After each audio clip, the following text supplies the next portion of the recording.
नमस्कार, मैं डॉक्टर अंजलि दुबे।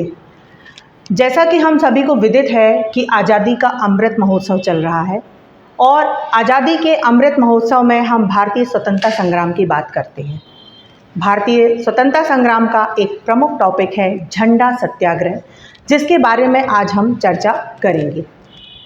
झंडा सत्याग्रह एक तरह से अगर देखा जाए तो वह सविनय अवज्ञा आंदोलन का ही हिस्सा था।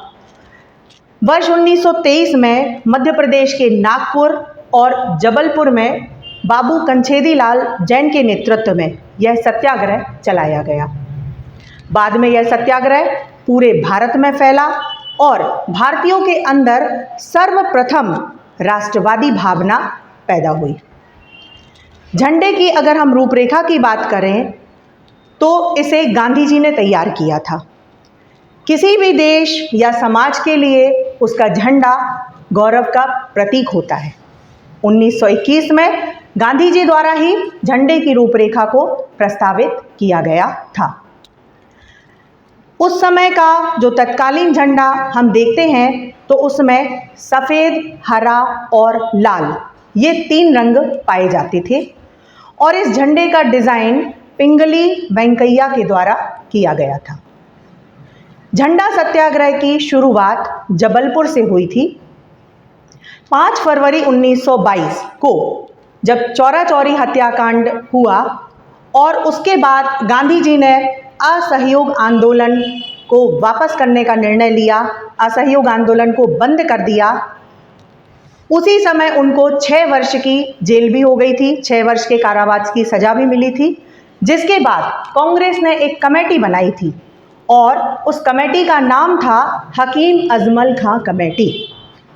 ये जो हकीम अजमल खां कमेटी थी, इसका कार्य यह था कि भारत में जाकर यह देखे कि असहयोग आंदोलन का क्या प्रभाव हुआ। तत्पश्चात ये कमेटी जबलपुर भी पहुंची। जब जबलपुर में ये कमेटी पहुंची तो उस समय जबलपुर के नगर पालिका अध्यक्ष के रूप में नियुक्त थे बाबू कंछेदी लाल जैन। तो नगर पालिका अध्यक्ष बाबू कंछेदी लाल जैन ने उस कमेटी का, जिसका नाम था हकीम अजमल खां कमेटी, उसका बड़ा भव्य स्वागत किया और उसमें ये निर्णय लिया गया कि तिरंगा झंडा फहराया जाएगा। यह बात जब अंग्रेजी हुकूमत को पता चली तो अंग्रेजी हुकूमत ने तिरंगा झंडा, भारतीय तिरंगा झंडा फहराने से मना कर दिया और कहा कि अगर आपको झंडा फहराना ही है तो ब्रिटेन का झंडा फहराया जाएगा। लेकिन बाबू कंछेदी लाल जैन ने इस बात से इनकार कर दिया, मना कर दिया और तिरंगा फहराने की ही जिद करी। यहीं से झंडा सत्याग्रह की शुरुआत हो जाती है।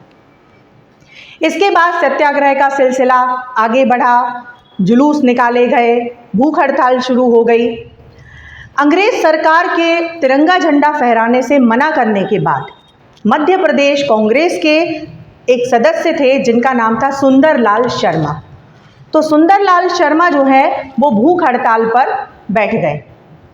इस भूख हड़ताल में शामिल होने वाले लोगों में सुभद्रा कुमारी चौहान, जिसको हम एक ओजस्वी कवित्री, वक्ता के रूप में जानते हैं, जिन्होंने खूब लड़ी मर्दानी वो तो झांसी वाली रानी थी लिखा है, तो सुभद्रा कुमारी चौहान, लक्ष्मण सिंह चौहान तथा माखनलाल चतुर्वेदी आदि भी शामिल हुए और सबने मिलकर 18 मार्च 1923 को झंडा फहराने की बात रखी कि 18 मार्च 1923 को झंडा फहराया जाएगा।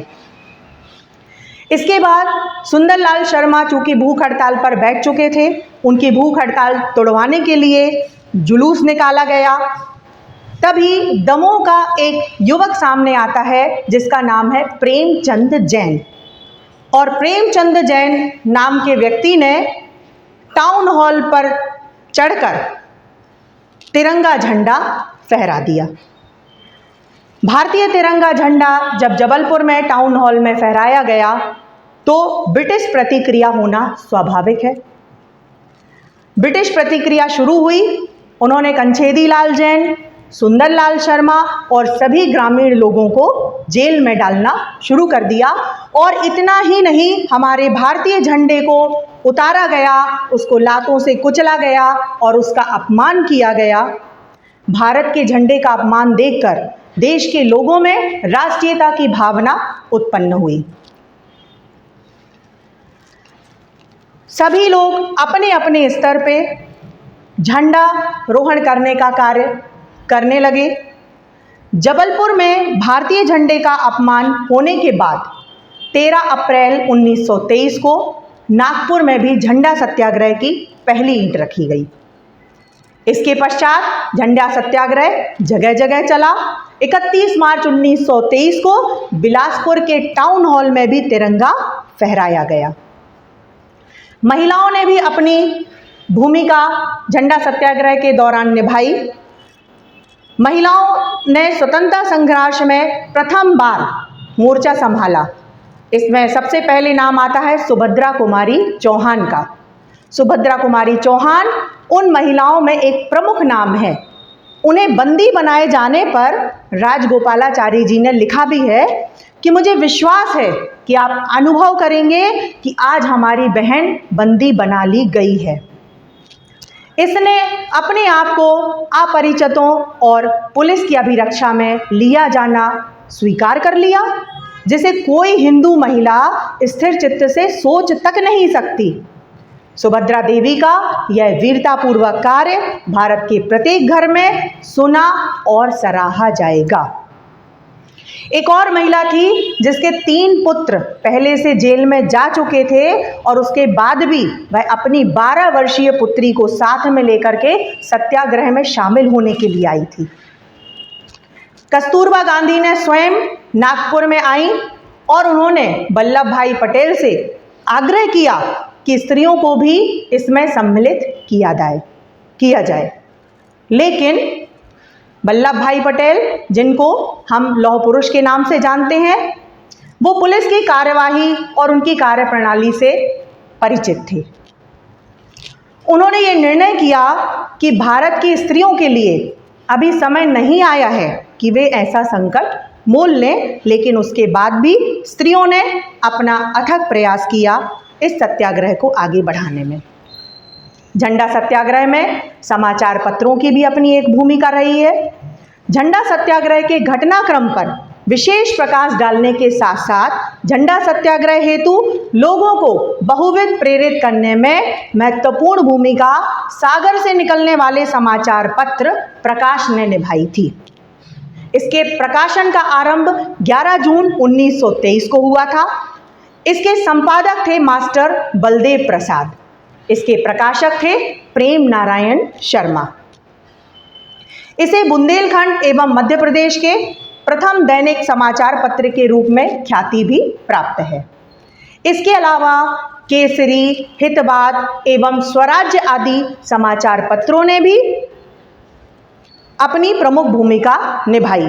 विभिन्न समाचार पत्रों ने झंडा सत्याग्रह को सफल बनाने में अपनी भूमिका निभाई थी।